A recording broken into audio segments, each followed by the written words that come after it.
নমস্কার বন্ধুরা, অতসী সহজ রান্নাঘরে আরও একটা নতুন রেসিপিতে সবাইকে স্বাগত। আজকের আমি তোমাদের সাথে শেয়ার করব নিরামিষ ছানার ডালনার রেসিপি। এটা বানানো ভীষণই সহজ আর খেতে অত্যন্ত সুস্বাদু হয়। দেখে নেওয়া যাক আজকের আমার এই সহজ রেসিপিটি। প্রথমে আমি গ্যাসে একটা কড়াই বসিয়ে দিয়েছি আর দিয়েছি 2 লিটার দুধ। দুধটা আমি ভালো করে গরম করে ফুটিয়ে নিয়েছি। দেখো, লো টু মিডিয়াম ফ্লেমে রেখে দুধটা ভালো করে গরম করে নিতে হবে। দুধটা খুব ভালো করে গরম হয়ে গেলে তারপর আমি এখানে ভিনিগার দিয়ে ছানাটা আমি কাটিয়ে নেব। তোমরা চাইলে এখানে ভিনিগারের পরিবর্তে লেবুর রস দিয়েও ছানাটা কাটিয়ে নিতে পারো। দুধটা যখন খুব ভালো করে ফুটে যাবে তখন গ্যাসের ফ্লেমটা অফ করে দিতে হবে।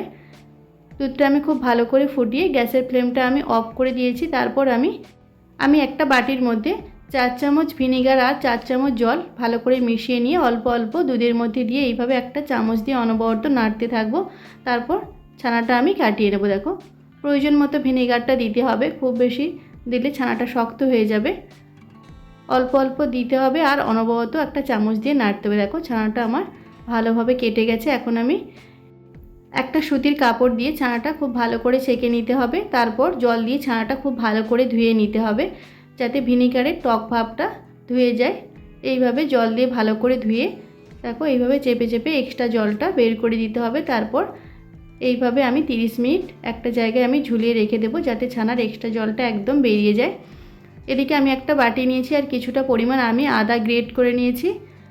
তাতে আমি দিয়ে দেবো 1 চামচ হলুদ গুঁড়ো, 1 চামচ কাশ্মীরি লঙ্কার গুঁড়ো, 1 চামচ জিরে গুঁড়ো, 1 চামচ ধনে গুঁড়ো আর দিয়ে দেবো খুব সামান্য পরিমাণ ঝালের জন্য লাল লঙ্কার গুঁড়ো। একটু জল দিয়ে আমি একটা মশলার পেস্ট করে নেব। দেখো, মশলাটা আমার রেডি হয়ে গেছে। আর একটা বাটিতে আমি কিছুটা পরিমাণ কাজু বাদাম ভিজিয়ে রেখেছিলাম, এই কাজু বাদামটা আমি পেস্ট করে নেব। এদিকে 30 মিনিট হয়ে গেছে, ছানাটা এক্সট্রা জলটা বেরিয়ে গেছে। এখন আমি ছানাটা একটা থালার মধ্যে নিয়ে নিয়েছি, ছানাটা আমি মেখে নেব। প্রথমে ছানাটা একটু হাত দিয়ে খুব ভালো করে মেখে নিতে হবে।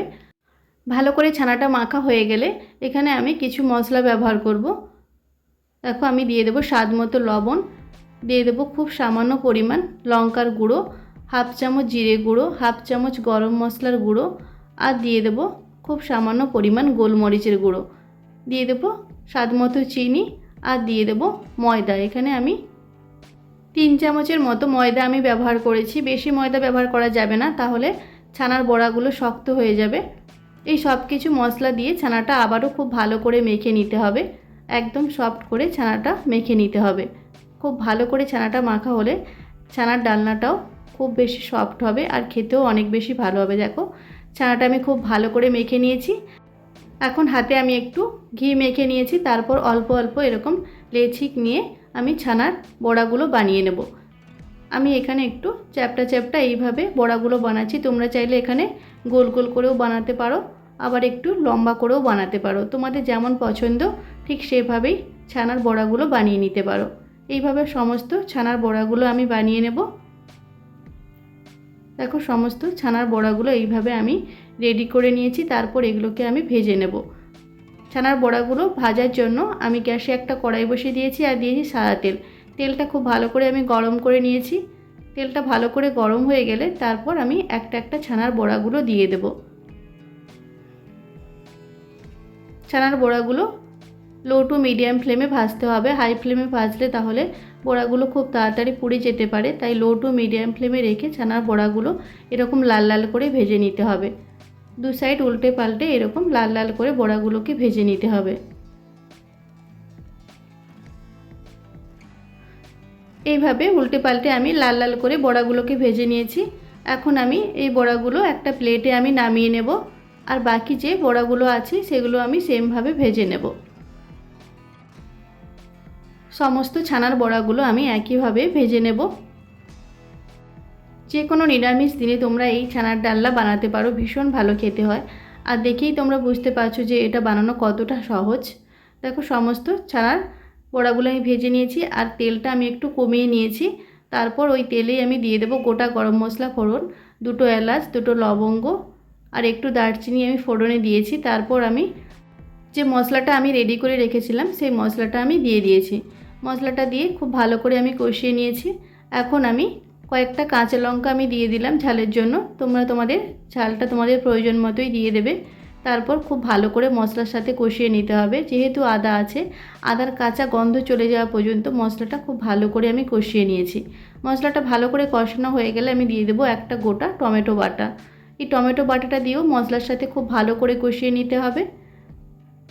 গ্যাসের ফ্লেমটা লো টু মিডিয়াম ফ্লেমে রেখে টমেটোটা দিয়ে খুব ভালো করে আমি মশলাটা কষিয়ে নিয়েছি। দেখো মশলা থেকে খুব ভালো করে তেল ছেড়ে দিয়েছে। এখন আমি দিয়ে দেবো স্বাদ মতো লবণ। লবণটা দিয়েও খুব ভালো করে আমি মশলার সাথে মিশিয়ে নেব। খুব ভালো করে মশলার সাথে মিশিয়ে নিতে হবে। খুব ভালো করে মেশানো হয়ে গেলে আমি দিয়ে দেবো কাজু বাদাম বাটা। আমি যে কাজু বাদামটা ভিজিয়ে রেখেছিলাম সেটা আমি খুব ভালো করে পেস্ট করে নিয়েছি। কাজু বাদামটা দিয়েও খুব ভালো করে মশলার সাথে কষিয়ে নিতে হবে। আর কাজু বাদামটা দিয়ে কষানোর সময় অবশ্যই গ্যাসের ফ্লেমটা একদম লো ফ্লেমে রাখতে হবে, নাহলে কাজু বাদামটা খুব তাড়াতাড়ি লেগে যেতে পারে। এখন আমি মিক্সির জারটা ধুয়ে কিছুটা পরিমাণ একটু জল দিয়ে দিলাম। জলটা দিয়েও মশলার সাথে আমি খুব ভালো করে কষিয়ে নেব। কাজু বাদামটা দিয়ে বেশিক্ষণ কষানোর দরকার নেই, জাস্ট 5 মিনিটের মতো কষিয়ে নিলেই হবে।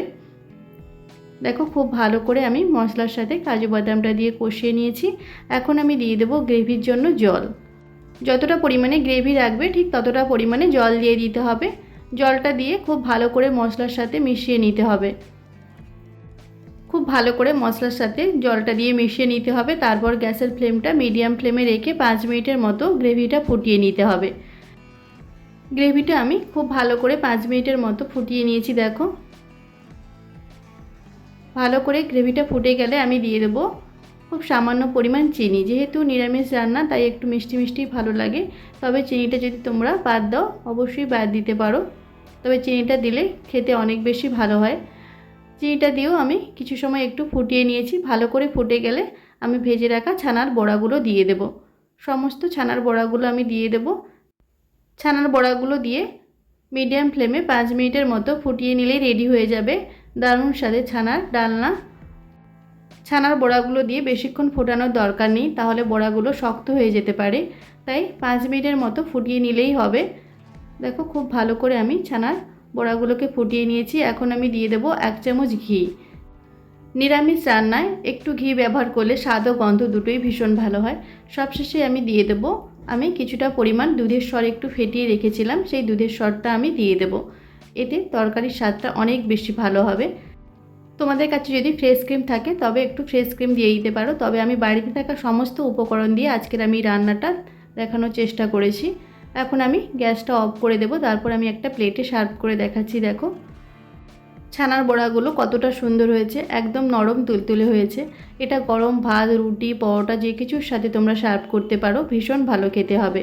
যে কোনো নিরামিষ দিনে তোমরা এই ছানার ডালনা খুব সহজভাবে বাড়িতে বানিয়ে নিতে পারবে। আশা করি আজকের ভিডিওটা তোমাদের ভালো লেগেছে। যদি ভালো লাগে তাহলে অবশ্যই একটা লাইক করে দেবে। আর যদি এইভাবে ছানার ডালনা তোমরা বাড়িতে একবার বানাও তাহলে কেমন হয়েছে অবশ্যই আমাকে একবার কমেন্ট করে জানাবে। আর আমার রেসিপিগুলো যদি তোমাদের ভালো লাগে তাহলে অবশ্যই আমার চ্যানেলটিকে সাবস্ক্রাইব করে পাশে থাকা বেল আইকনটি প্রেস করে অল অপশানে ক্লিক করে দেবে। তাহলে যখন আমি নতুন কোনো ভিডিও আপলোড করব সবার প্রথম তোমাদের কাছে নোটিফিকেশান পৌঁছে যাবে। আজকের ভিডিওটা এই পর্যন্ত। নেক্সট কোনো ভিডিওতে তোমাদের সাথে আবার দেখা হচ্ছে নতুন কোনো একটা রেসিপি নিয়ে। ততক্ষণে তোমরা ভালো থেকো, সুস্থ থেকো। ধন্যবাদ।